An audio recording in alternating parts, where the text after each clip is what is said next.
নমস্কার বন্ধুরা, সবাই কেমন আছো? আশা করি ভালোই আছো। আমি অন্তর দাস আছি আপনাদের সাথে।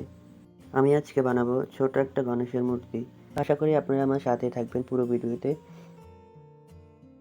প্রথমে মাটিটাকে গোল করে নিলাম, তারপরে যে চাকার মতো চ্যাপ্টা করে তারপরে চাকার মতো বানিয়ে নিলাম।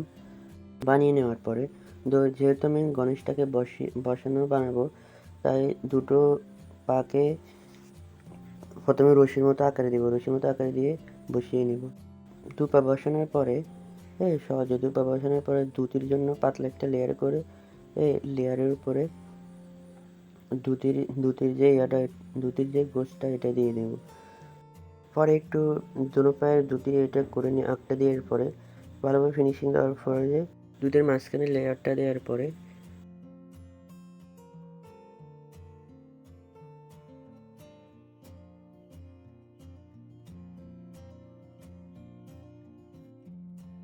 পায়ের কাজ শুরু করবো। প্রথমে আমি বাম পায়েটা দিয়ে নেব।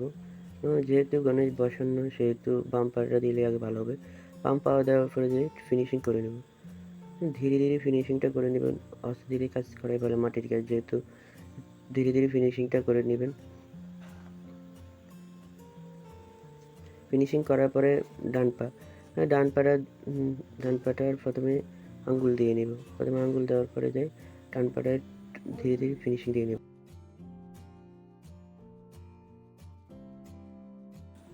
পাটাকে ভালোভাবে ফিনিশিং করার পরে যাই একটা গোল ভলের মতো বানিয়ে তারপরে যে গণেশের একটা প্যাড বানিয়ে নিলাম মাটি দিয়ে, যে সহজে আপনি পারবেন আপনারা হলো। তারপরে যে গণেশের বসানোর জায়গাটা একটু ডিজাইনের জন্য প্রথমে একটু রশির মতো পাকিয়ে নিলাম, তারপরে এটাকে লাগিয়ে দিলাম।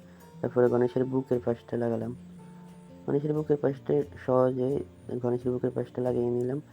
বুকের পাশটা লাগানোর পরে একটু ভালোভাবে ফিনিশিং করে নেবেন। ফিনিশিং করে নিলে সব কাজে সুন্দর।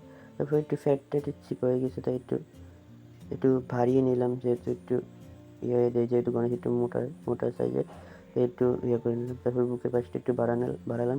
তারপর যে প্রথমে বাম হাতটা দিলাম। বাম হাতটা দেওয়ার পরে যে একটু ভালোভাবে ফিনিশিংটা করে নিলাম। করে নেওয়ার পরে ভালোভাবে ফিনিশিং করবেন, সবসময় কিন্তু ভালোভাবে ফিনিশিং করলে ভালো হয়। ফিনিশিং করার পরে যে ডান হাতটা লাগিয়ে নেব। ডান হাতটা লাগানোর পরে একটু ভালোভাবে টাইট করে লাগিয়ে নেব ডান হাতটা।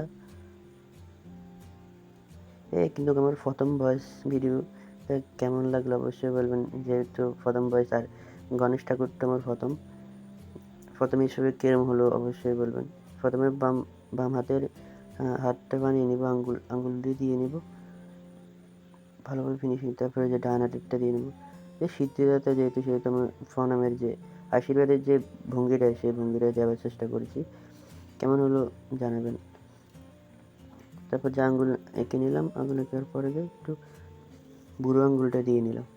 দেওয়ার পরে যে সহজে আপনারাও পারবেন।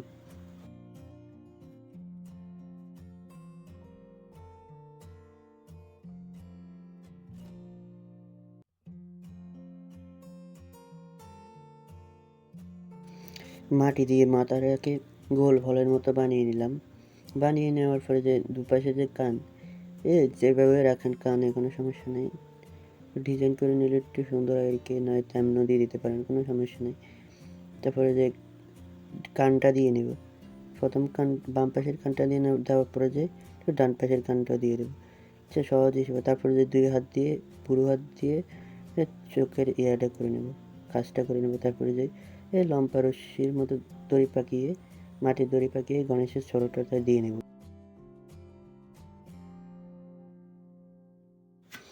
তারপরে দুই পাশের কানটাকে একটু ডিজাইন করে নেব। দুই পাশের কানটাকে ডিজাইন করে নেওয়ার পরে যে ধীরে ধীরে ডিজাইনটা করে নেব। তারপরে একটু ফিনিশিং দিয়ে নেব। ফিনিশিং দেওয়ার পরে টুলস দিয়ে ফিনিশিং দিলে একটু ভালো হয়। অবশ্যই টুলস বানিয়ে নেবেন, আর নয়তো কিনতে পারলে কিনে নেবেন। টুলস দিয়ে ভালোভাবে তারপরে যাই গণেশের হাতে লাড্ডুটা দিয়ে নেব।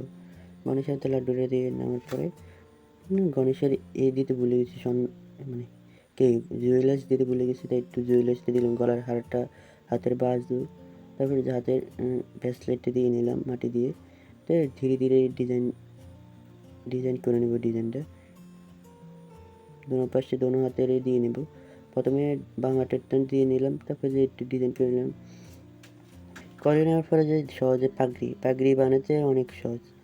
মাথার পাগড়ি প্রথমে একটা লেয়ার দিয়ে নেব, তারপরে উপর দিয়ে দ্বিতীয় লেয়ারটা দিয়ে নেব। দিয়ে নেওয়ার পরে তারপরে যে ডিজাইন আঁক দিয়ে দেব, তারপর উপরটাতে আঁক দিয়ে নেব। সহজ।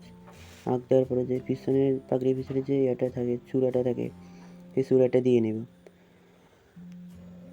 পাগড়ির পিছনে চূড়াটা প্রথমে সোজা করে সোজা না, পাকা করে দিবেন।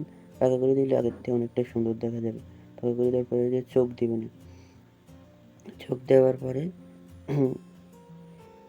চোখটা দিয়ে নেব। দেওয়ার পরে যে চোখের যে খাঁজটা এটা দিয়ে নেব, উপরের পাপড়িটা দিয়ে নেব। তারপরে যে একটু ফিনিশিং করে নেব। অবশ্যই ফিনিশিংটা করবেন ভালোভাবে, যেহেতু এটা চোখের কাজে একটু নিখুঁত হাতের লাগে। তো আমার যেহেতু গণেশ ঠাকুর প্রথম, সেহেতু একটু ভুল ত্রুটি হতে পারে। আর আমি কোনো কারিগরও না, হ্যাঁ, এমনিতে শখের বয়সে সব কাজ করি। তারপরে দাঁত লাগিয়ে নেব। প্রথম দাঁতটা ভালো, আর পরের দাঁতটা একটু কেটে লাগানো। পুরো ভিডিওতে আমার পাশে থাকার জন্য ধন্যবাদ। আশা করি ভালো লাগলো, আর আমার কণ্ঠটা কেমন অবশ্যই জানাবেন। তো যদি ভিডিওটা ভালো লাগে আর আপনারা যদি গণেশ মূর্তি বানাতে চান অবশ্যই কমেন্ট করবেন। আর যদি ভিডিওটা ভালো লাগে অবশ্যই লাইক আর শেয়ার করে আমার পাশে থাকবেন। আর অবশ্যই সাবস্ক্রাইবটা করে নেবেন। সাবস্ক্রাইব করে পাশে থাকবেন। ধন্যবাদ। পরে আরেকটা ভিডিওতে দেখা হবে।